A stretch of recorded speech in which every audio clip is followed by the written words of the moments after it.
एक convergent thinking होती है, एक डाइवर्जेंट थिंकिंग होती है। ये भी मैंने अपने रिसेंट कोर्स जो मैंने आपको बताया मैनेजमेंट कोर्स में स्ट्रेटेजिक थिंकिंग में पढ़ा था, उसका एक बहुत ही ज़्यादा की इम्पॉर्टेंट लेसन है, की टेक अवे है उसका,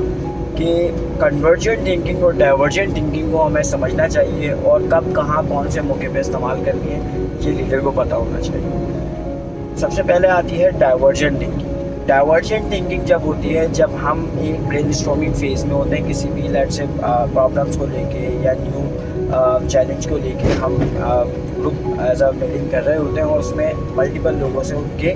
ओपिनियंस ले रहे होते हैं, तो उसकी डायरेक्शन जो है वो कोई नहीं होती, वो एक मल्टीपल डायरेक्शंस में जा रही होती हैं बातें, मगर उससे निकलता क्या है, वो हम की एलिमेंट्स को ऊपर आते हैं और उन चीज़ों के ऊपर आते हैं जो हमें उस प्रॉब्लम या उस चैलेंज को सॉल्व करने के लिए रिक्वायर्ड होता है। डाइवर्जेंट थिंकिंग में हमारे पास तमाम ग्रुप के मीटिंग के लोगों के लिए ऑप्शंस लेने के लिए ओपन हार्टेड होना चाहिए, होल हार्टेडली हम उस चीज़ को एक्सेप्ट करें और सबको रिस्पेक्ट दें और उनकी जो भी मशवरे आ रहे हैं उनको मतलब जो लीडर है, जो डिसीजन मेकर है, वो उनको मतलब प्रॉपरली टेकअप करें। उसके बाद फिर जब नतीजा अखज़ करना हो तो फिर होती है कन्वर्जेंट थिंकिंग। पहले डाइवर्जेंट थिंकिंग हो रही थी, फिर होती है कन्वर्जेंट थिंकिंग। कन्वर्जेंट थिंकिंग पे बेसिकली जो कॉन्सेप्ट है वो ये है कि मल्टीपल डायरेक्शन से नहीं आएगा, जो भी मैसेज जो भी हमारा सॉल्यूशन है या जो भी हमारा पर्टिकुलरली प्रॉब्लम है उसको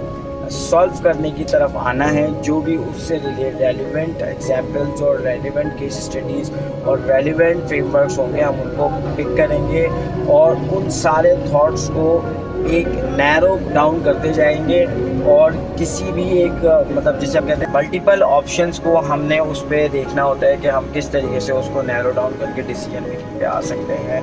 उसको कंक्लूड करना होता है। और इसमें आप जैसे फिशबोन डायग्राम बनाते हैं, उसमें तमाम कॉजेज़ को लेते हैं और उसमें से एक जो मेजर कॉज होती है उसके ऊपर पहुंचना होता है रूट कॉज एनालिसिस के लास्ट में जो हम बिल्कुल करते हैं। तो इसी तरीके से इसका भी होगा कि हमें तमाम चीज़ों को लिंक करके और उनसे लेकर उन तमाम मतलब चीज़ों को, तमाम